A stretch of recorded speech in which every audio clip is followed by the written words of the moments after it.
দুর্নীতির পর্দা ফাঁসতে কেউ মুখ লুকাচ্ছেন, কেউ আবার হুমকি দিচ্ছেন। তৃণমূল কংগ্রেসের সংস্কৃতি কার্যত কোন জায়গায় গিয়ে দাঁড়িয়েছে। এই যেমন শওকত মোল্লা তিনি বিরোধীদের কার্যত হুমকি দিচ্ছেন। কি বলছেন? ঝাঁটা মেরে সেখান থেকে তাড়িয়ে দেওয়ার, অর্থাৎ একরকম ভাবে তিনি নিদান দিচ্ছেন বিরোধীদের উদ্দেশ্যে। শওকত মোল্লা ক্যানিং পূর্বে তৃণমূল কংগ্রেসের বিধায়ক, যা নিয়ে রীতিমতন শোরগোল পড়ে গিয়েছে। অন্যদিকে এই বক্তব্য সামনে আসবার পর বিরোধীরা সোচ্চার হয়েছেন।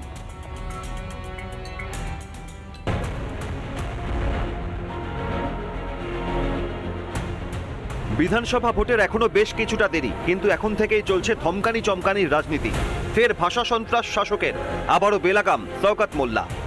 বাংলার 28 লক্ষ গরিব মানুষের ঘরের টাকা বন্ধ করে দেওয়া হলো। এই প্রশ্নটা বিজেপিকে করবেন যখন ভোট চাইতে আসবেন। আমার মা বোনদের বলবো, ঝাঁটা দিয়ে ওদেরকে এমন ভাবে ঝেঁটাতে হবে আগামী দিনে বাংলায় ভোট না চাইতে যায়। এখানেই থামেননি তৃণমূলের দোর্দণ্ড প্রতাপ নেতা। আবাস কিংবা 100 দিনের কাজ নিয়ে বেমালুম মিথ্যাচার শওকত মোল্লার। এখানে যারা বিজেপি করেন আমি তাদের বলি, তোমাদের সঙ্গে লড়াই মমতা বন্দ্যোপাধ্যায় থাকতে পারে, অভিষেক বন্দ্যোপাধ্যায় থাকতে পারে। বাংলার 10 কোটি মানুষ কোনো অপরাধ করেনি। আর যদি আইএসএফ এর কোনো সময় একদম তৃণমূল কংগ্রেসের কর্মীর গায়ে হাত দেয়, তার অবস্থা কিন্তু খারাপ হয়ে যাবে।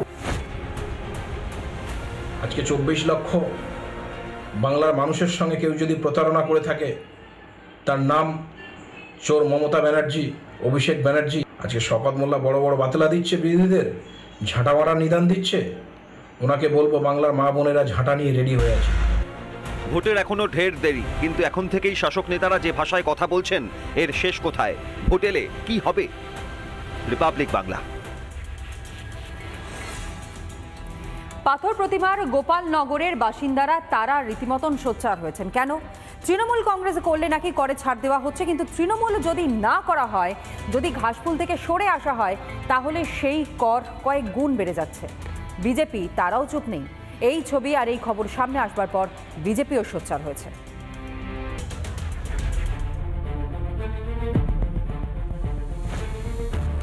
পাশে থাকলেই ভালো, দূরে গেলেই কেলো। অভিযোগ, তৃণমূলের সঙ্গে না থাকলে গুনতে হবে বাড়তি কর। এক ধাক্কায় কর বেড়ে যাচ্ছে কয়েক গুণ। আমার বেলা আপনার বেলা সেখানে 400, 500, 350 এইভাবে টাকা হয়েছে, আর তাদের বেলা দেখা যাচ্ছে যেটা না করলে সেটাই হয়েছে। তাদের বেলা বলতে কাকে বোঝাচ্ছেন? বললাম যে দলের অন্তরঙ্গ মানুষ দলের পেছনে নিয়ে খাটে, কি যারা দলের হয়তো কর্মীরা। দক্ষিণ 24 পরগনার পাথর প্রতিমার গোপালপুর তৃণমূলের দখলে গ্রাম পঞ্চায়েত। সেখানেই পঞ্চায়েতের করে আমরা ওরার অভিযোগ।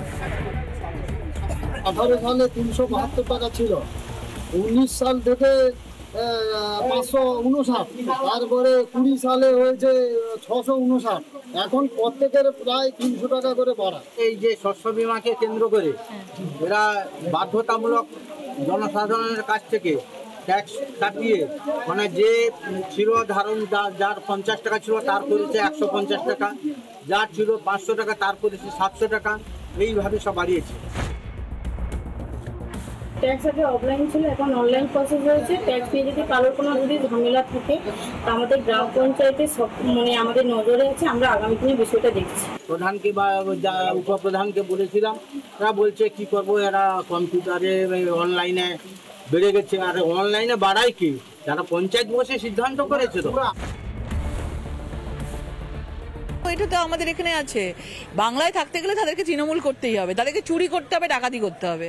তৃণমূল এমন একটা দল যে তাদেরকে না করলে তাদেরকে বিভিন্নভাবে তাদেরকে বেশি ট্যাক্স দিয়ে এগুলো করতে হবে। আজকে সাধারণ মানুষের উপর সেটা ডিপেন্ড করছে, আর কতদিন এটা সহ্য করবে।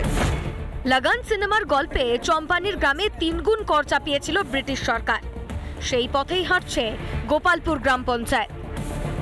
তৃণমূল কি ইংরেজ জমানার অত্যাচার ফিরিয়ে আনতে চাইছে? সেই কারণেই কি লন্ডনে গিয়ে ইংরেজ জমানার প্রশংসা করেছিলেন মমতা ব্যানার্জি? প্রশ্ন তুলছে পাথর প্রতিমার গোপালপুর। দক্ষিণ 24 পরগনা থেকে বরুণ হালদারের রিপোর্ট, রিপাবলিক বাংলা। নানা ধরনের কন্টেন্ট দেখার জন্য লাইক করুন, শেয়ার করুন আমাদের ফেসবুক পেজ, সাবস্ক্রাইব করুন আমাদের ইউটিউব চ্যানেল। পাশাপাশি অন্যান্য ব্রেকিং নিউজের জন্য অবশ্যই চোখ রাখুন রিপাবলিক বাংলায়।